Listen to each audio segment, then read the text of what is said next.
बच्चों नमस्कार। कक्षा 10 विषय गणित वर्कशीट संख्या 42 और आज की वर्कशीट का विषय है वृत्त की स्पर्श रेखाएं। आज की वर्कशीट में नया चैप्टर स्टार्ट हो रहा है, ये सर्कल वाला वृत्त।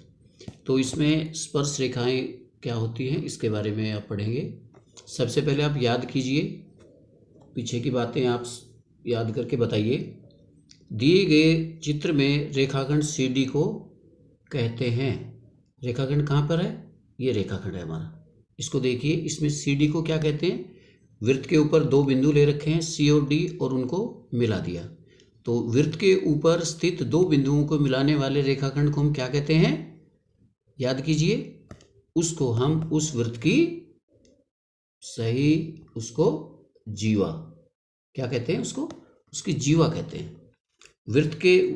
वृत्त पर स्थित किन्हीं दो बिंदुओं का मिला दीजिए तो वो सारी उसकी जीवाएं बन जाएंगी। और वृत्त के ऊपर अनगिनत बिंदु होते हैं, तो अनगिनत जीवाएं हम वृत्त की इस ऐसे खींच सकते हैं। अगला क्वेश्चन है, वृत्त की त्रिज्या केंद्र और चाप त्रिज्या केंद्र और चाप वृत्त के अंतर्भाग या बहिर्भाग में स्थित होते हैं।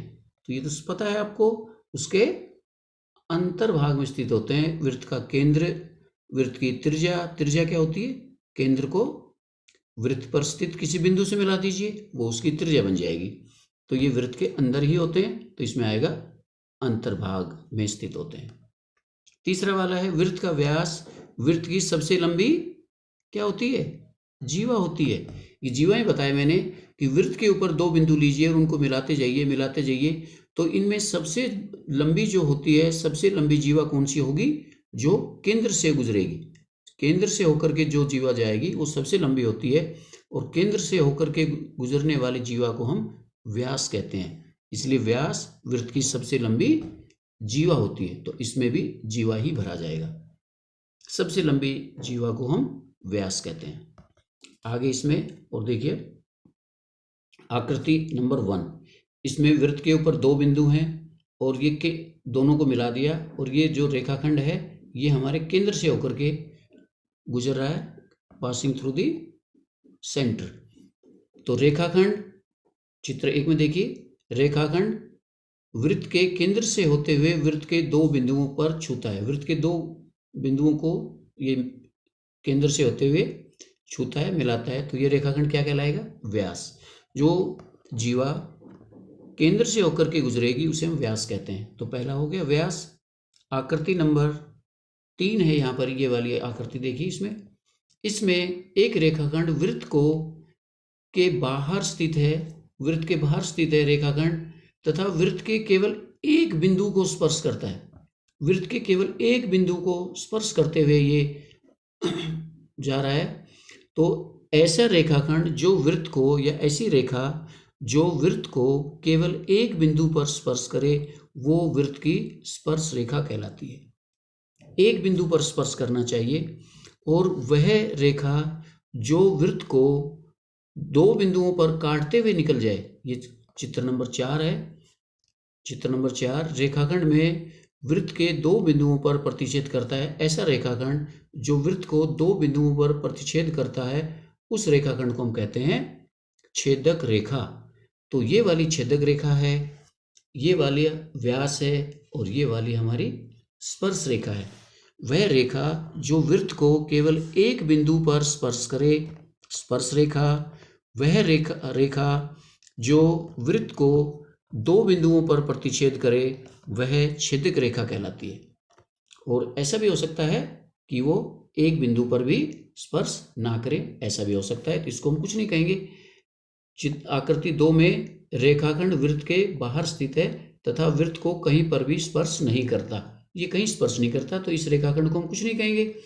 अगर ये केंद्र से होकर के जा रही है तो इसको व्यास कहेंगे। एक बिंदु पर स्पर्श कर रही है तो इस रेखा को हम क्या कहेंगे? स्पर्श रेखा। इसको हम कहेंगे छेदक रेखा। तो छेदक रेखा, स्पर्श रेखा, इनको आपने ध्यान देना है। एक बिंदु पर स्पर्श करे, स्पर्श रेखा। दो बिंदुओं पर प्रतिच्छेद करे, वो छेदक रेखा होती है। अब आगे है, अतः हम कह सकते हैं, इसको पढ़िए। अतः हम कह सकते हैं कि चित्र 3 में AB वृत्त की स्पर्श रेखा है। स्पर्श रेखा जो वृत्त को केवल एक बिंदु पर स्पर्श करे वह स्पर्श रेखा है, और जिस बिंदु पर स्पर्श करती है वो उस वृत्त का स्पर्श बिंदु कहलाता है। तो स्पर्श बिंदु कौन सा हो गया? जैसे इसमें ये स्पर्श रेखा है तो P हमारा, ये P स्पर्श बिंदु हो गया। ये क्वेश्चन है, वृत्त की जीवा वृत्त की छेदक रेखा से किस प्रकार भिन्न है? तो जीवा भी वृत्त को दो स्थानों पर काटती है और छेदक रेखा भी दो स्थानों पर काटती है, परंतु जीवा जो होती है वो वृत्त पर स्थित दो बिंदुओं को केवल उनको मिलाती है, और छेदक रेखा वृत्त को दो बिंदुओं पर काटती हुई आगे निकल जाती है। तो ये छेदक रेखा है, ये जीवा है। जीवा वृत्त पर स्थित दो बिंदुओं को मिलाने वाला रेखाखंड होता है, और छेदक रेखा होती है जो इसको दो स्थानों पर काटती है। तो ये छेदक रेखा, ये जीवा। अब तीनों में इसमें अंतर तुलना कर रखी है। जीवा क्या होती है? वृत्त के अंदर, जीवा बताया मैंने, वृत्त के ऊपर स्थित दो बिंदुओं को मिलाने वाला रेखाखंड उसका जीवा कहलाता है। तो जीवा कहाँ मिलती है? वृत्त के अंदर स्थित होती है। छेदक रेखा वृत्त को प्रतिच्छेद करती है, और ये रेखा होती है ये वृत्त के बाहर निकल जाती है। और स्पर्श रेखा वृत्त के बाहर स्थित होती है और वृत्त को केवल एक बिंदु पर छूती है।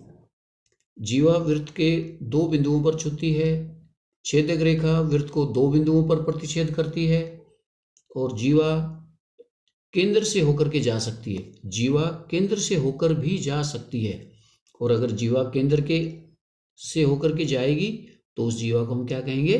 व्यास कहेंगे। इसी प्रकार छेदक रेखा भी केंद्र से होकर के जा सकती है, परंतु स्पर्श रेखा कभी भी केंद्र से होकर के नहीं जा सकती, क्योंकि केंद्र से होकर के जाएगी तो वो वृत्त को दो स्थानों पर प्रतिच्छेद करेगी, और दो स्थानों पर प्रतिच्छेद करेगी तो वो छेदक रेखा बन जाएगी, स्पर्श रेखा नहीं रहेगी। तो स्पर्श रेखा कभी भी वृत्त के केंद्र से होकर के नहीं जाती, या वृत्त के अंदर नहीं होती, ये वृत्त के बाहर ही रहती है, केवल एक बिंदु पर स्पर्श करती है, और स्पर्श करने वाले बिंदु को हम स्पर्श बिंदु कहते हैं। जिस बिंदु पर स्पर्श करेगी स्पर्श रेखा वो उस वृत्त का स्पर्श बिंदु हो जाएगा। अब आपके लिए ये प्रश्न है। पहला है, वृत्त तथा वृत्त की स्पर्श रेखा के उभयनिष्ठ बिंदु को, वृत्त तथा वृत्त के स्पर्श रेखा के उभयनिष्ठ बिंदु को क्या कहते हैं? अभी बताया क्या कहते हैं? स्पर्श बिंदु कहते हैं। वृत्त और वृत्त की स्पर्श रेखा के बीच के बिंदु, जैसे ये वृत्त है, ये स्पर्श रेखा है, तो ये वाला बिंदु क्या कहलाएगा? स्पर्श बिंदु कहलाएगा। दूसरा है, आप एक वृत्त की कितनी स्पर्श रेखाएं बना सकते हैं? तो स्पर्श रेखाएं कितनी बन सकती हैं वृत्त में? स्पर्श रेखाएं वृत्त के एक बिंदु पर स्पर्श करती हैं, और हमें पता है वृत्त के ऊपर अनगिनत बिंदु होते हैं, तो हम हर बिंदु से एक स्पर्श रेखा खींच सकते हैं। तो इस प्रकार एक वृत्त की अनगिनत, असंख्य या इनफाइनाइट नंबर ऑफ जो ये स्पर्श रेखाएं हैं वो खींची जा सकती हैं। तो इसका आएगा, आप एक वृत्त की कितनी स्पर्श रेखाएं बना सकते हैं? अनगिनत। अनगिनत बना सकते हैं, क्योंकि एक बिंदु से एक स्पर्श रेखा खींची जा सकती है। क्वेश्चन नंबर 3 है, एक चित्र द्वारा वृत्त की छेदक रेखा एवं स्पर्श रेखा में अंतर स्पष्ट करिए। चित्र बनाना है हमने किसका?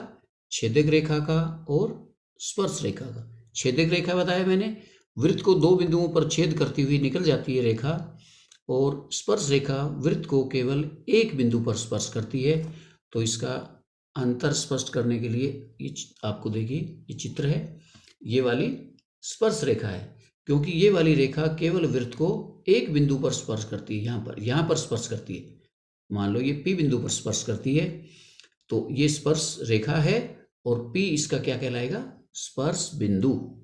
P स्पर्श बिंदु है, और इसमें ये रेखा वृत्त को दो बिंदुओं पर प्रतिच्छेद करती है, दो बिंदुओं पर, इसलिए ये छेदक रेखा है। दो बिंदुओं पर प्रतिच्छेद करे छेदक रेखा, एक बिंदु पर स्पर्श करे वो स्पर्श रेखा, क्योंकि एक बिंदु पर छेदक रेखा नहीं हो सकती, छेदक रेखा के लिए दो बिंदुओं पर छेद करना जरूरी है। तो ये स्पर्श रेखा, ये छेदक रेखा, इस तरह से आपने ड्रा कर देनी है। क्वेश्चन नंबर 4 है, सत्य तथा असत्य बताइए। वृत्त की छेदक रेखा एवं स्पर्श रेखा समांतर हो सकती हैं। बताइए, वृत्त की छेदक रेखा और स्पर्श रेखा समांतर हो सकती है? बिल्कुल हो सकती है, क्योंकि ये क्या है, ये स्पर्श रेखा है और इसके समांतर ही हम ऐसे छेदक रेखा भी खींच सकते हैं, इसके समांतर खींच सकते हैं ऐसे, ये छेदक रेखा बन गई। तो छेदक रेखा और स्पर्श रेखाएं समांतर हो सकती हैं। तो ये पहला कथन क्या है, सत्य है। दूसरा है, वृत्त की स्पर्श रेखा वृत्त को दो बिंदुओं पर प्रतिच्छेद करती है। ये तो गलत है, क्योंकि स्पर्श रेखा वृत्त को केवल एक बिंदु पर स्पर्श कर सकती है। वृत्त की स्पर्श रेखा वृत्त को केवल एक बिंदु पर स्पर्श करती है। तो इसने कहा है वृत्त की स्पर्श रेखा वृत्त को दो बिंदुओं पर स्पर्श करती है, तो ये कथन इसका असत्य है। ये पहला वाला सत्य है, दूसरा वाला असत्य है। तो ये आपकी वर्कशीट थी, छोटी सी वर्कशीट थी, इसको आप करेंगे। धन्यवाद।